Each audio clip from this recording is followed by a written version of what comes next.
Amados, nós falamos no domingo passado sobre a soberania de Deus dentro da autoridade governamental, política, né? E como entender ali os mandatos ali de Deus através das ordens, das escolhas, onde os nossos governantes tomam, né? Como enxergar ali a soberania de Deus, o cuidado de Deus para os seus. Eu quero levá-los a Atos. Abra a tua Bíblia lá para Atos.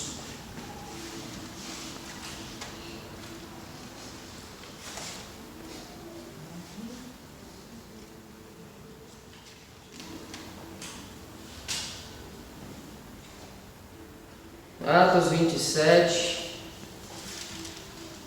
penúltimo capítulo. Amém? Amém.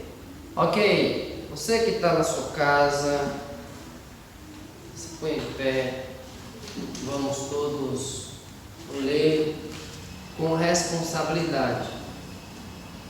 E os que estão aqui conosco também se mantenham em pé, em reverência à palavra do nosso Deus. Bom? Olha só, versículo 1 ele fala assim: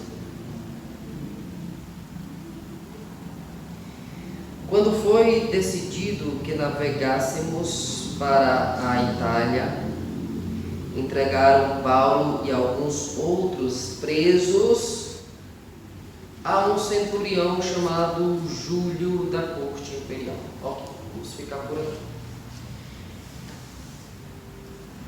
Senhor, aplique a tua palavra, Pai, aos nossos corações. Continue usando para assim trazer a mensagem para os nossos corações. Possa fazer mudança. Em nome de Jesus, amém. Poder sentar, irmãos. Olha só, vou fazer aqui um breve resumo, nós podemos dizer um breve sumário, do que contém esse capítulo aqui.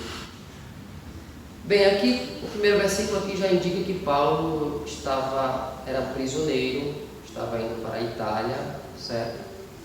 E ele foi levado ali pelo Júlio, né? Que é um centurião da corte. Eles embarcaram no navio e, sendo levado por esse centurião, chegaram até uma cidade chamada Sidom, e onde todo o missionário ele não perde tempo. Ele chegou para o centurião e falou: olha, deixa eu aproveitar que paramos dessa cidade para visitar os meus amigos, para que eu possa reter sustento para a minha obra. E o centurião assim permitiu que ele fosse. E ele foi, voltando logo em diante, eles embarcaram num navio maior. E esse navio começou uma viagem muito tensa, muito maremoto, muita tempestade. Pararam numa cidade chamada Bons Portos, e a viagem toda foi de grande perigo, de grande tribulação, de grande medo, de grande ansiedade. E ele chega no versículo 10, ele relata que essa viagem ela vai ter alguns prejuízos, vão perder cargas e vidas também. Nisso o centurião não dá muito ouvido para o que ele está falando, dá mais ouvido para as habilidades do marinheiro, do piloto.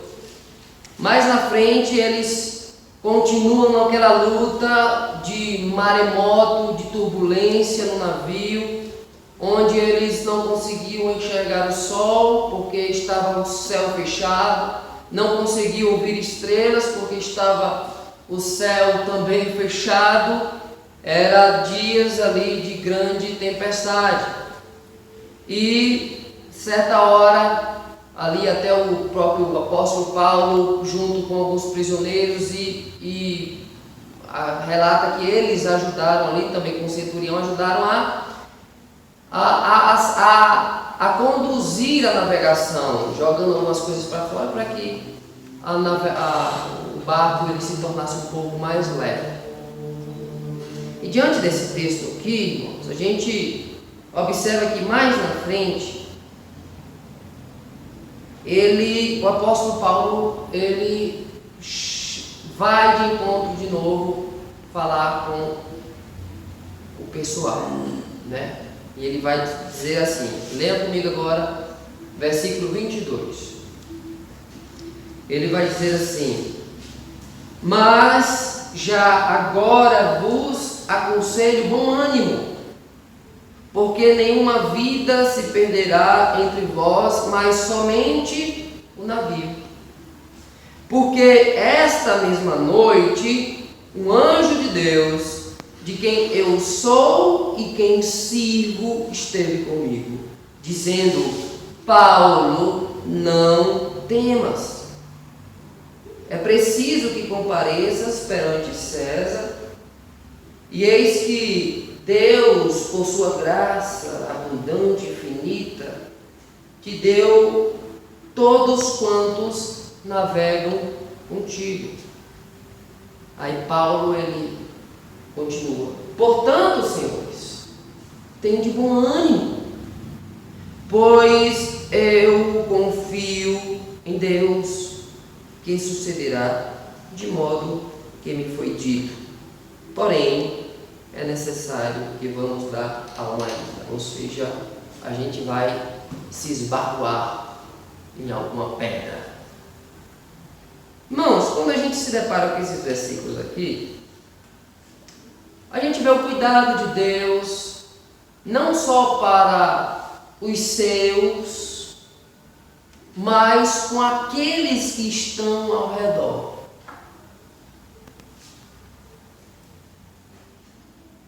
Aqueles que estão ao redor. Então, quando nós observamos esse texto, a gente percebe, como eu falei, o cuidado de Deus para com os seus e para aqueles que estão ao redor dos que creem em Deus. Agora, é interessante, irmãos, porque Paulo, ele relata aqui a soberania de Deus, que foi revelada a ele num sonho. Tem de bom ânimo, não temas. E Deus revela o cuidado dele, a soberania dele. E é bom lembrarmos, irmãos, que sempre depois, isso para o crente, sempre depois da tempestade, sempre vem o alívio. Sempre vem a bonança. Sempre vem a bonança. Mas, pastor, nem sempre. Às vezes, acontecem algumas coisas que encadeiam uma atrás da outra. Não, sempre vem a bonança. Depende qual é a sua perspectiva de bonança. A nós, como foi pregado hoje pela manhã, a nossa bonança, o nosso alívio é sabermos que o céu é o nosso lar. Então, partindo desse pressuposto, então a gente entende que todas as aflições que a gente possa passar aqui, nada se compara com o que nos aguarda, o que Deus preparou para vocês. Então eu continuo confirmando, sempre para o crente, depois da tempestade, sempre vem a bonança. Agora, pastor, o que é que tem a ver isso com o tema? Soberania de Deus e a responsabilidade dos indivíduos, dos crentes, dos homens. Irmãos, vamos dar continuidade no texto. Olha só, verso 27, acompanha comigo aí, para a gente poder entender agora o texto. Quando chegou a 14ª noite, sendo nós batidos de um lado para o outro mar Adriático, por volta da meia-noite, pressentiram os marinheiros que se aproximavam de alguma terra. Eles eram pessoas que tinham habilidades no mar, então eles sabiam, pela batida do vento, pelo barulho do mar, que existia algo diferente ali, né? E eles, lançando o prumo, acharam 20 braças. Passando um pouco mais adiante, tornando a lançar o prumo, acharam 15 braças. Você imagina eles lançando esses prumos e sabendo que realmente concordava com a percepção deles, que eles estavam por vir alguma rocha, alguma ilha, né? E o que eles fizeram? Qual foi a resposta deles? Receosos, verso 29, e receosos de que fôssemos atirados contra lugares rochosos, lançaram da popa 4 âncoras e oraram para que rompesse o dia. Agonia e fé também. Verso 30. Procurando os marinheiros fugir do navio, e tendo arriado o bote no mar, a pretexto de que estavam para largar âncoras à proa, Paulo, observando atentamente aquele comportamento, lhe disse ao centurião e aos soldados: se estes não permanecerem a bordo, vós não podereis salvar-vos.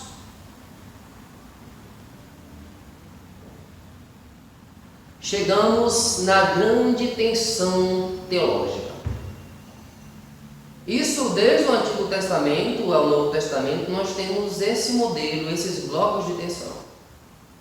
Aqui, irmãos, nós temos no versículo 25 palavras do apóstolo Paulo, onde ele está com muita clareza crendo na soberania, no cuidado de Deus. No cuidado de Deus. Logo então, a gente observa aqui no versículo 31, Paulo disse ao centurião: se estes não permanecerem a bordo, vós não podereis salvar-vos. Então, irmãos, como a gente se depara com esse texto aqui, como nós podemos sincronizar textos como esse? E isso dentro da narrativa bíblica, ela está de Gênesis e Apocalipse. Esse texto que corrobora a soberania de Deus e a responsabilidade do homem. Eu escolhi um texto onde eu acho que a gente pode trabalhar, mas existem vários textos. E existe isso na nossa vida. Mas olha só, como entender textos como esse? Como a gente pode colocar isso como realmente era algo realmente da soberania de Deus, ou existe um acordo ali do ato humano? Uma hora Paulo confia em Deus, outra hora Paulo confia nos marinheiros. Será que é isso mesmo que esse texto ele realmente está querendo passar? Será que é isso mesmo? Será que o texto está nos informando isso nessa narrativa? Será que Paulo, ele de algum momento ali no barco, ele temeu, ele fraquejou a sua fé? Será que é isso que o texto está querendo dizer? Como nós podemos interpretar textos como esse, irmãos? E diante desse tema, essa temática, onde na teologia existe uma convergência e uma divergência na teologia, aí a resposta é que Paulo, irmãos, ele percebeu que aparentemente que a presença daqueles marinheiros, da habilidade dos marinheiros, o profissionalismo dos marinheiros era necessário para a segurança dos passageiros naquele momento. Era necessário. Ele agiu com prudência, com bom senso, para que acontecesse aquilo que Deus, por meio da sua revelação divina, viesse ser ali naquele momento experimentado, tanto para o apóstolo Paulo como para todos os demais que estavam com ele. Ele não considerou, irmãos, o propósito soberano de Deus como motivo de negligência, de negligenciar a soberania de Deus. Como Paulo, então, ele poderia negligenciar a soberania de Deus? Seria uma incongruência se Paulo, ali diante da revelação de Deus, onde Deus se revelou a Paulo ali em sonho e falando: Paulo, olha, não se preocupa, que você não vai sofrer nenhum dano, e nenhum dos teus que estão aí, ninguém que está contigo. Aí Paulo, com toda a incongruência dele, ele vai e pula no mar. Então, já que Deus está falando isso, eu vou curtir as ondas altas, porque nada vai me acontecer. Não, isso foge daquilo que Deus nos deu, que é a percepção, que é o cognitivo, que é o discernimento, que é a sabedoria, que é o entendimento. Então, a gente não tem como agir de forma imprudente, mas alguns até que agem de forma imprudente. Mas nós temos aqui, irmãos, algo sobre o cuidado de Deus, de como agir entendendo a soberania dele. Como entender a soberania de Deus? Vemos aqui na vida do apóstolo Paulo uma ilustração de agir com certa sensatez, com cordura. Cordura é justamente isso, é sensatez. Agir de forma prudente no resultado do curso correto deste evento, do curso correto do evento que está para acontecer. Então não tinha como, nós que somos crentes, nós devemos ter essa percepção, quer dizer, essa percepção de agir com prudência. Eu não estou dizendo que o seu ato prudente vai interferir na soberania de Deus. Não é isso que eu estou querendo dizer. Não é isso que a palavra de Deus nos informa. Mas Paulo, ele não apenas confiou na soberania de Deus, mas ele teve uma revelação expressa do céu, que nada perderia, ninguém se perderia, quer dizer, naquele naufrágio. Nós não sabemos ali. Naquele momento Paulo não sabia dos propósitos de Deus. E às vezes, irmãos, nós também não sabemos dos propósitos soberanos de Deus em algumas situações específicas. A gente não sabe. Alguns até querem fazer especulações, né? E diante dessa nossa crise que nós estamos vivendo, surgiram muitos profetas, né? Olha, o pastor tal, ele falou em outrora aí que isso ia acontecer, que realmente isso ia acontecer, que o nosso presidente ia fazer isso, que o ministro ia fazer isso. Realmente isso, o pastor ele profetizou, né? A gente vê muitas essas conversas, mas irmãos, realmente nós não sabemos os propósitos soberanos de Deus nas nossas adversidades. E às vezes, quando nós não sabemos, aí, irmãos, nós somos, e na maioria nós não sabemos, mas quando nós caímos em si, a gente é levado a negligenciar todo o equilíbrio de agir com ponderação, com sabedoria. O casal está ali se separando, o casal está com conflito no lar. Mas se ele é o homem escolhido de Deus para a minha vida, eu vou descansar em Deus, que Deus vai guardar, Deus vai me dar. Ele vai voltar, ou então ele vai ele vai ser um crente. Olha, irmão, qual é o nosso papel? Nosso papel diante de toda análise bíblica é procurar agir com sabedoria, com discernimento. Com discernimento. Ah, o tal fulano traiu, e a outra também traiu. Se for da vontade de Deus, Deus vai trazer o meu esposo de volta, ou então meu esposo ou minha esposa vai parar com tais práticas.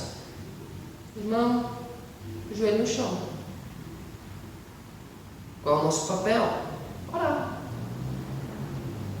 Orar.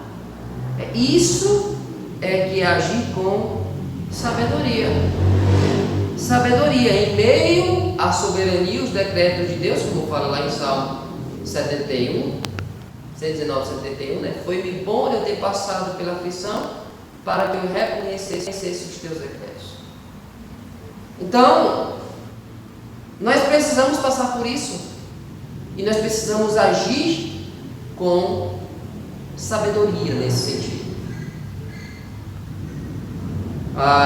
Nós deveríamos estar, irmãos, mais conscientes para usarmos a soberania de Deus e não usarmos com total discernimento e não buscarmos a soberania de Deus e colocarmos desculpas.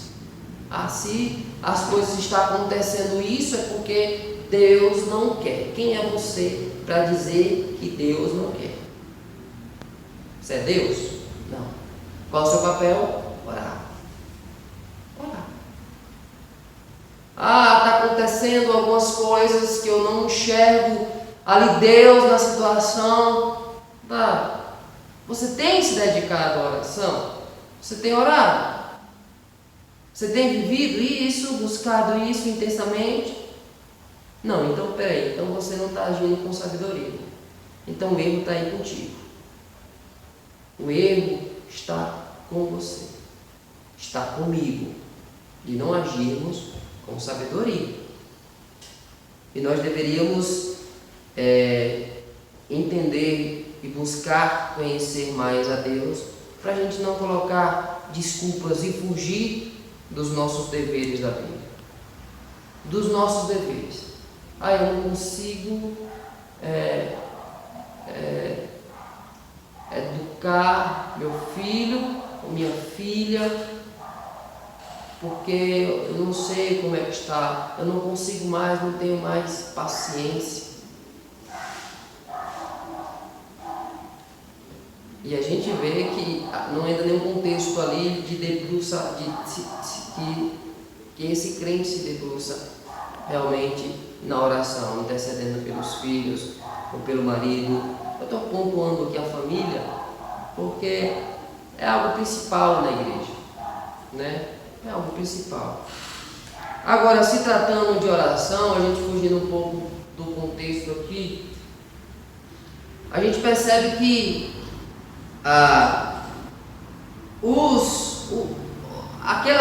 aqueles homens que estavam ali com o apóstolo Paulo, eles oraram diante de Deus. Eles oraram, é isso que fala o versículo 29, e oravam para que rompessem o dia. Clamaram ao Senhor. Oraram. Mas por que eles oraram? Deus não já tinha decretado para o apóstolo Paulo que nada ia acontecer com ele e o povo que estava com ele? Por que eles oraram? Porque existe uma concordância na nossa agência. Existe uma concordância. Eles oraram porque eles queriam corresponder com a soberania de Deus e ser obediente na prática. E ser obediente na prática.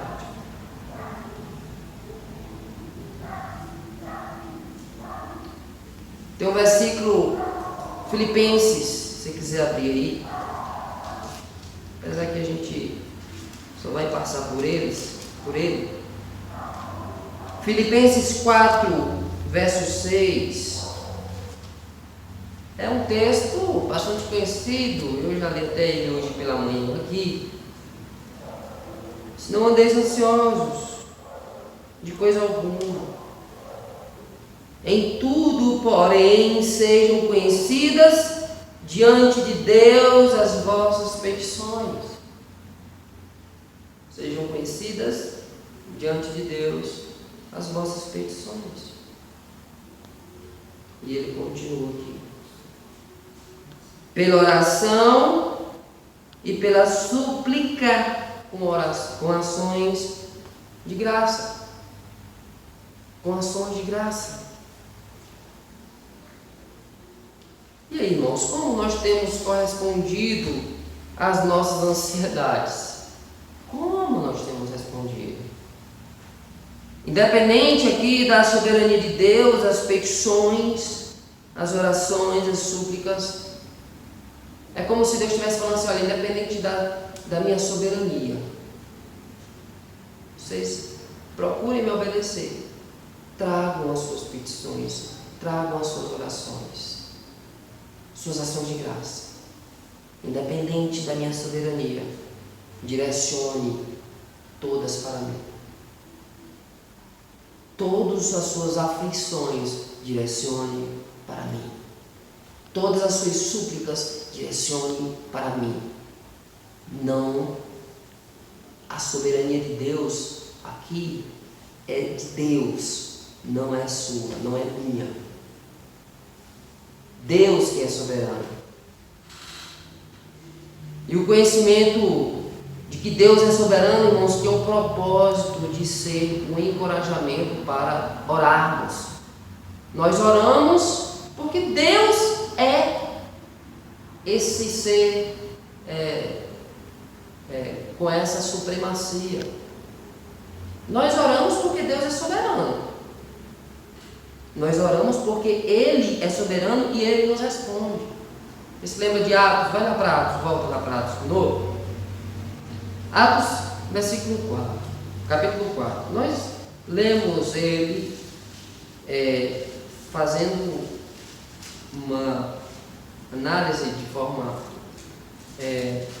trabalhando mais a supremacia de Deus nos eventos de Jesus. A gente vai olhar aqui com óculos, olhando essa supremacia de Deus nos eventos do homem. 4:24, olha só, versículo 24, ele fala assim: ouvindo isto, aqui a igreja estava orando, né? A igreja estava orando. Ouvindo isto, a igreja estava em oração. Ouvindo isto, unânimes, levantaram a voz e disseram: Tu, soberano Senhor, que fizeste o céu, a terra, o mar e tudo que neles há. Eles já colocam aqui a soberania de Deus. Vira a folha aí, vai lá para o versículo 28. E diz assim: para fazerem tudo o que tua mão e teu propósito pré-determinaram. Agora, Senhor, olha para as suas ameaças e concede a teus servos que anunciem com intrepidez a tua palavra.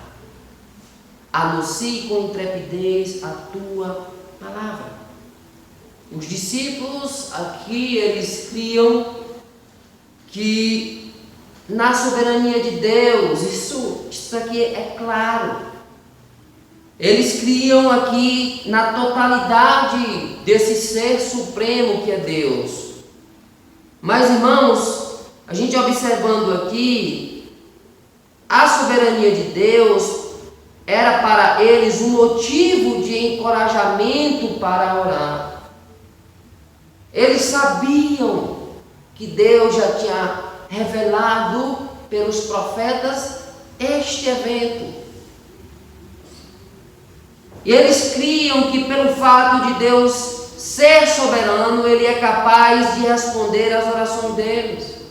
E nós cristãos oramos porque temos, irmãos, a certeza de que Ele nos responderá de acordo com sua soberania,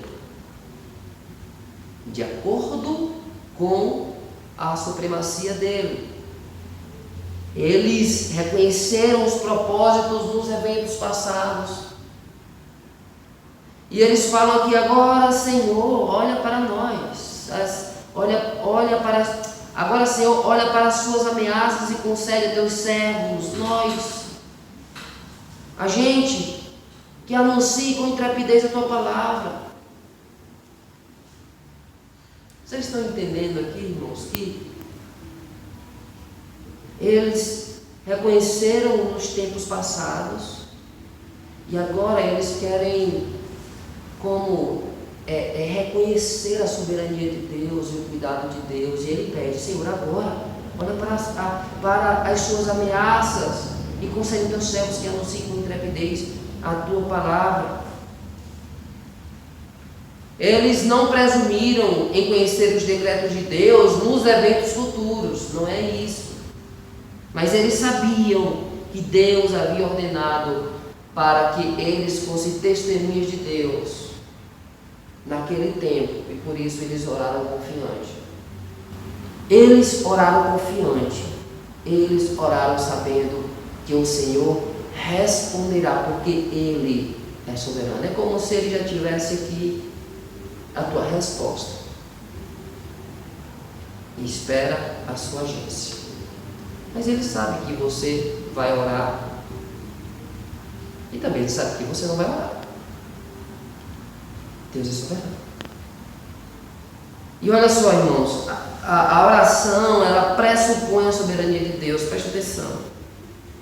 Se Deus não é soberano, não temos a mínima segurança de que Ele responderá qualquer oração que fizermos a Ele.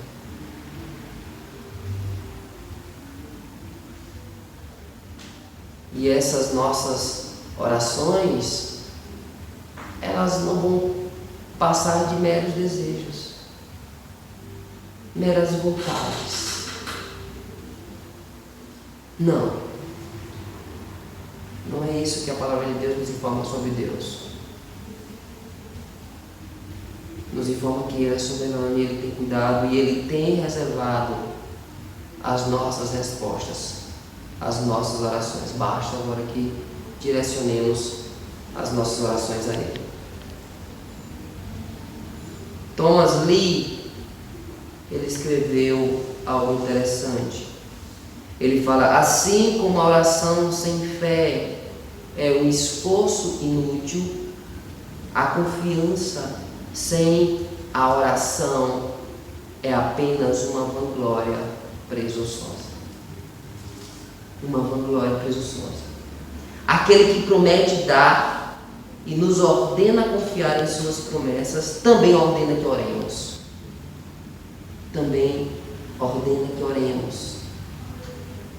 E espera que obedeçamos essa ordem. Você tem orado pelo país, irmão? Ou você tem falado,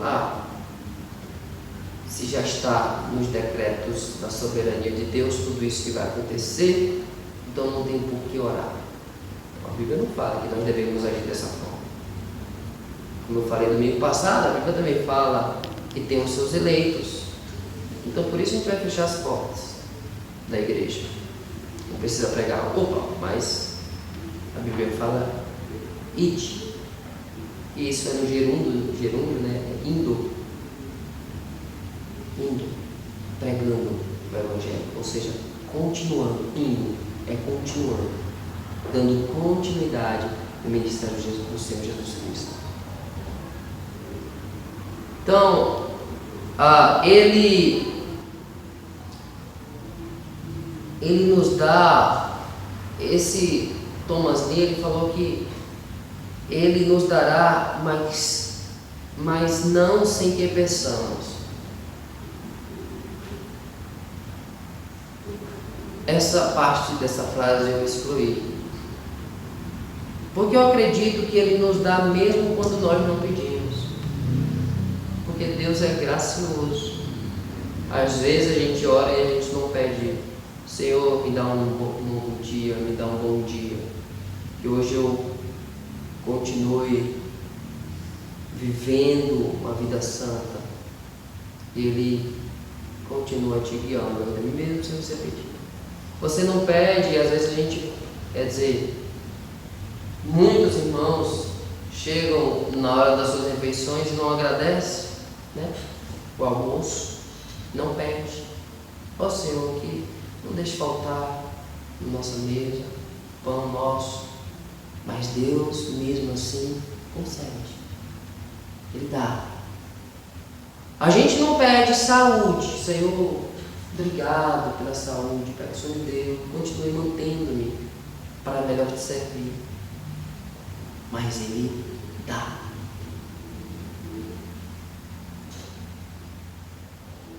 A gente só não pode pedir que Deus acrescente anos, né, na nossa vida, porque isso aí Deus já determinou na nossa vida. Mas está vendo que pela graça do Senhor Ele nos constrange, mesmo Ele nos dá sem pedirmos. Sem pedirmos, a gente não pede, Ele dá pela sua graça. Agora entenda, irmão, saiba que você responderá por essa negligência. Eu me responderei pela minha negligência. Cada um de nós iremos responder diante de Deus pela nossa negligência. Salmo 57:2 fala: clamarei ao Deus Altíssimo, ao Deus que por mim tudo executa. Ao Deus que por mim tudo executa. Salmo 57:2. Irmãos, a soberania de Deus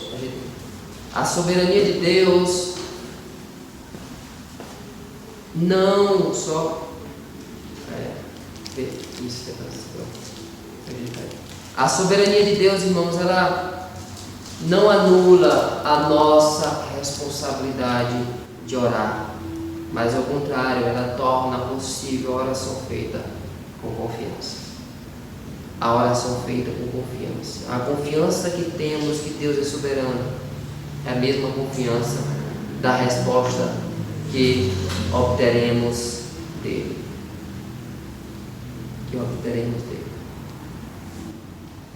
Você quer alguns exemplos de agir com prudência nas horas das adversidades? Agir com prudência. Lá em 1 Samuel tem a história, capítulo 16, se eu não me engano é verso 13, é capítulo 16, que Samuel vai na casa de Jessé e ele vai ungir Davi. Aí ele pega o chifre, né, do azeite e vai lá e ele unge Davi. Davi vai ser. A partir daquele momento fala que o Espírito do Senhor, acho que é versículo 13, que o Espírito do Senhor se apoderou de Davi.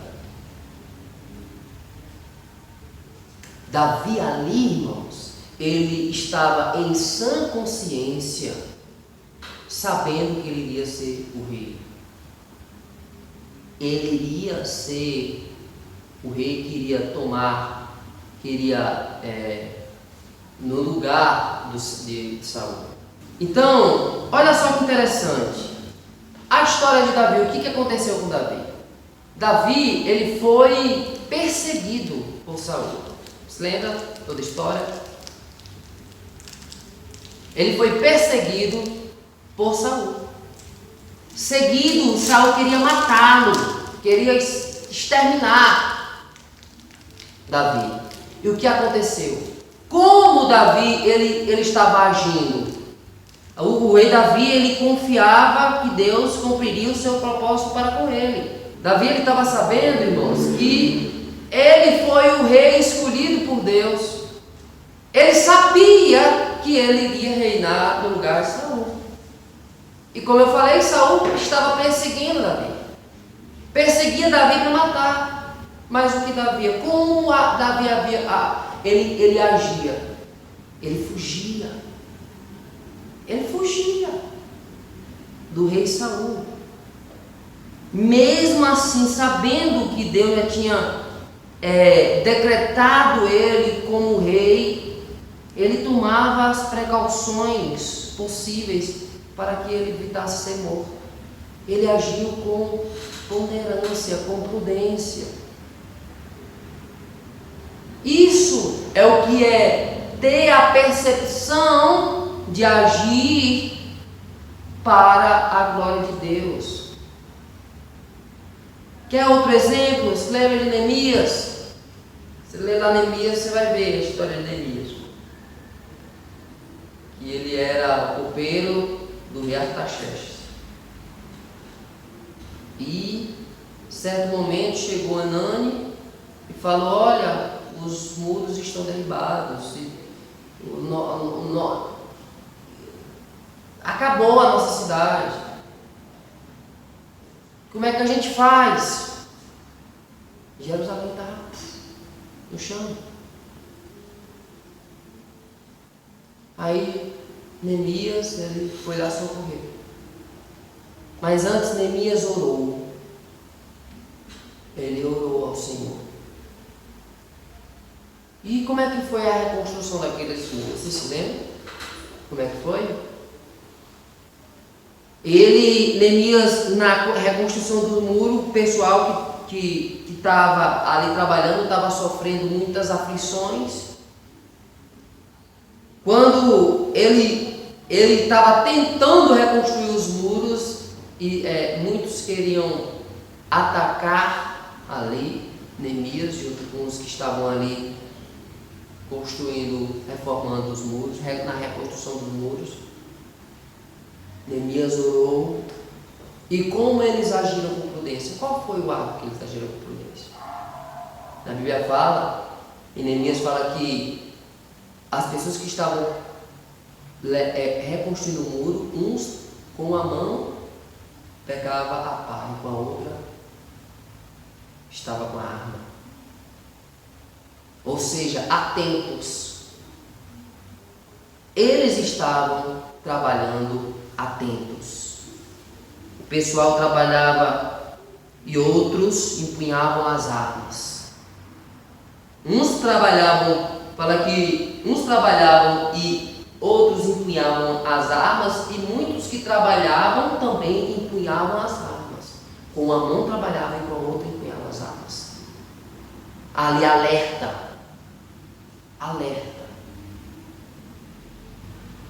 A oração é um reconhecimento, irmãos, da soberania de Deus e de nossa dependência dele ao nosso favor. Nós devemos entender que quando nós oramos ao Senhor, nós estamos dizendo ao Senhor: Senhor, Tu és soberano. Eu reconheço a Tua soberania e reconheço a minha dependência do Senhor. E eu digo que a prudência é o reconhecimento da nossa responsabilidade de usar recursos legítimos. Recursos ali que está ao nosso favor. E qual é o recurso que está ao nosso favor? Qual é o recurso que está no favor de todo o cristão, de todo crente? Orar.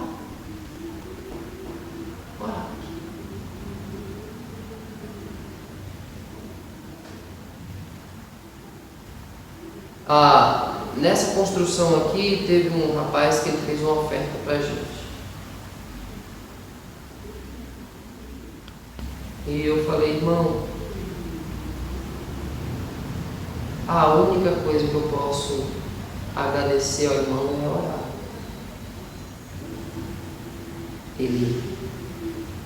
Você fazendo isso, ele já está fazendo tudo por mim.